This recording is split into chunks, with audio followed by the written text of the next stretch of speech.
Morning, everyone. Thank you. Wow, there's hundreds of you. This is great. It's lovely to be here to talk to you all this morning. I'm really excited that the thing I'm here to talk to you about is my team's newest piece of work, which we're calling People, the Strongest Link. So I'm the lead for People-Centric Security for the NCSC. What does that mean? Well, it means I get to do fascinating research on what security works for human beings, or doesn't. And we bring it together with the rest of the cybersecurity research being done elsewhere in the NCSC and the wider profession.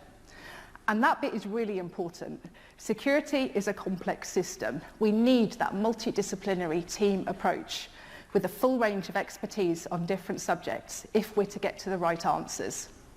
These days, the NCSC is creating lots of diverse teams of people with different backgrounds and skills, because we recognise that only that diversity can bring the strength that we need to solve the really tough problems. But what does my own people-centred perspective really add to our understanding of organisational security? Well, when I first started looking at security this way, one thing became obvious to me very quickly. That's that until recently, we haven't put anything like enough emphasis into understanding how people function as elements of socio-technical security systems. We haven't really known how best to support people in doing their jobs so they can do their jobs as well as they can without security getting in the way. And as a result, we've been getting things wrong. We've been spending a lot of time trying to fix people. My own view on fixing people is, firstly, you can't fix people. Secondly, people don't actually need fixing. Now, this is not brand new thinking. I am not the first person who's ever had these ideas. There are some highly respected security experts, some of whom I'm happy to say are in the room today, who have been saying all of these things, in some cases for several years. But for a variety of reasons, the rest of us have been a bit slow to take it on board. As a result, I think many of our interactions with people in security have got stuck in a rather unhelpful place. For instance, organisations are still trying to train users never ever to fall for phishing emails, even though that's effectively impossible to do, and they're punishing them when they slip up. This makes no sense. For one thing, some fishes are just too good. This one, for instance. Right, I know you've all spotted it as a fish because it's up on a slide at a conference and you're being told it's a fish. Imagine it's just arrived in your inbox among 3 dozen other emails that look quite similar. You've got 15 minutes to get through this lot before you go to your next meeting. You're already thinking about the next meeting because it's going to be horrible. Can you honestly promise that you would spot that every time? No, nobody can. It's ludicrous. Another thing that makes this hard is that some fishes are specifically designed to evoke emotional responses. They want to panic us, to bounce us into reacting without thinking. If we try and train people not to react to that, well, training happens at a thinking level. It's very, very difficult to train people to think their way out of a situation where they aren't actually thinking to begin with. We also advise users to decide if they trust emails. Well, what does that even mean?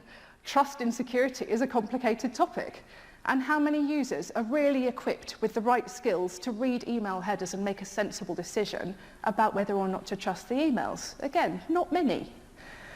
For these and many other reasons, it is not possible to immunise all users against ever falling for any phishing attack. And punishing people for clicking bad links, it hurts them, it wastes time and money. Most importantly, it does not solve the problem. So how did we get to a place where at least some of us still think it's a good idea? Well, I think we got here because we've long believed that the best way to solve any user-facing security problem is to fix the users. Let's also look at passwords, my favourite topic, so you know. In our lives, at work and at home, we all have to manage loads of passwords still. And because not everyone is yet following the brilliant NCSC password guidance, in many cases we're still told that the passwords are supposed to be long and complex and random and all different from one another and all of that. So this is what that looks like for a few dozen different accounts, which is about the number that many of us have, with truly random, automatically generated passwords. Who can honestly say they can remember that lot? Because I can't. I know I can't. And how about now, where if you look closely, you'll notice some of the passwords are changing. Because, of course, we are forced to change lots of passwords regularly, because we've always believed that this helps security. The only problem is that there is no evidence that regular password changing actually does help security. No evidence, and yet everybody does it. The one thing that we know regular password changing does accomplish is to make it even harder to remember all the passwords. And this is what pushes us towards all the coping strategies that we all know so well. Shorter passwords, weaker passwords, more guessable passwords, passwords written on post-it notes, the same passwords used everywhere. Just like beating up users for falling for phishing emails, the overall strategy does not work. It's the wrong approach. It sets humans up to fail because it does not recognise or respect how human beings operate. I read something the other day, it said this so well, I thought I'm nicking that, I'm having that for my slide, so I'll let you read it for yourself. That the thing that I really like about this is that it expresses the imbalance that I see in security at the moment. We do recognise that security involves bringing together different elements, such as people and technology. But because historically we've understood the technology a lot better than we've understood the people, we've kind of made the technology work the way we think it needs to work, and then we've expected people to do all the adjustment, like we've expected the people to come to the tech. I think, at least in some cases, we need to switch that round. We need to change that balance. So we change how the technology works so that it's closer to the way that people need to operate. This brings me to my key principle. Security has to work for people, because if security doesn't work for people, security does not work. So that's who I am, that's what I'm about, and this is why the NCSC has developed this new strand of work called People, the Strongest Link. Now, I know at this point some of you are going to be thinking, hang on though, People, the Strongest Link, how does that work? She's just been saying how people will always fall for phishing emails and can't remember passwords.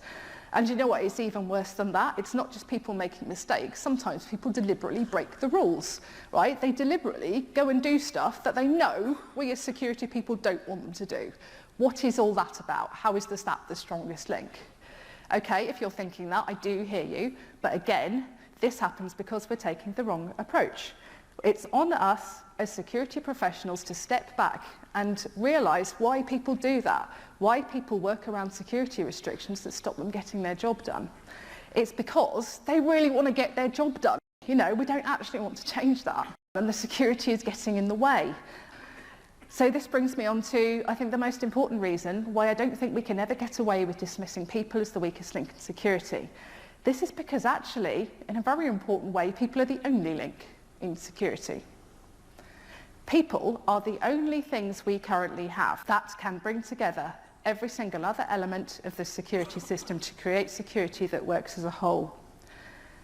People are the only things we have that can navigate our technology, which is sometimes flaky, our processes, which can be cumbersome and unhelpful, our security policies, which can be long and impenetrable and sometimes apparently designed more as a stick to beat people with when they mess up, rather than as a tool to actively help them do things right. It is literally only people who can handle all of this, who can handle all this complexity and uncertainty and nuance and make business work anyway.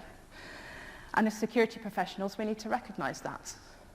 We need to deliver security that works for people, security that plays to people's strengths, security that enables them to reach their goals, security that understands and supports normal human behaviour rather than blaming people for being human. If we aren't doing that, we are doing security wrong. Now, if you've been following all our activities over the past couple of years, as I'm sure you all have, you'll know that this approach isn't a sudden new direction for the NCSC in 2017. We've been moving things this way for quite a while, and we're seeing some really good results. If you came to this event last year, you'll remember that we talked quite a lot about the password guidance, which was fairly new at that time, and the great effect that we were already seeing that it having in practice, giving people who care about security the tools and the support to fight back against ineffective security practices in their workplaces. As the lead author of the password guidance, it's a source of huge personal pride to me that I helped to make that happen. This is moving things the right way. It's making the world a better place. That's what I want to do in security. That's why I'm here. But we have much further to go.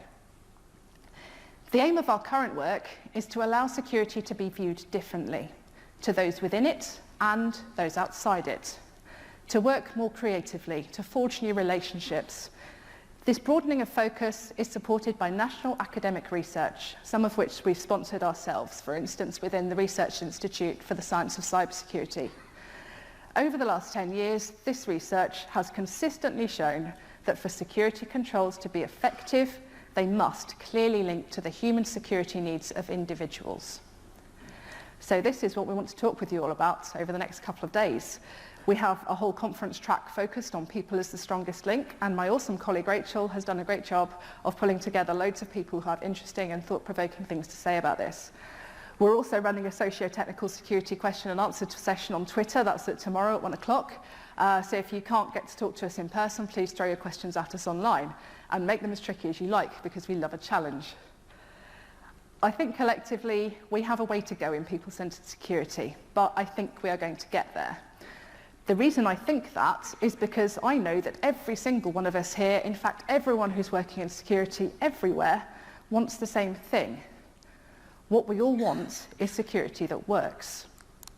And as the lead for people-centered security for the NCSC, I'm here to say to you one last time, the way to make security that works is to make security that works for people. Because security that doesn't work for people doesn't work.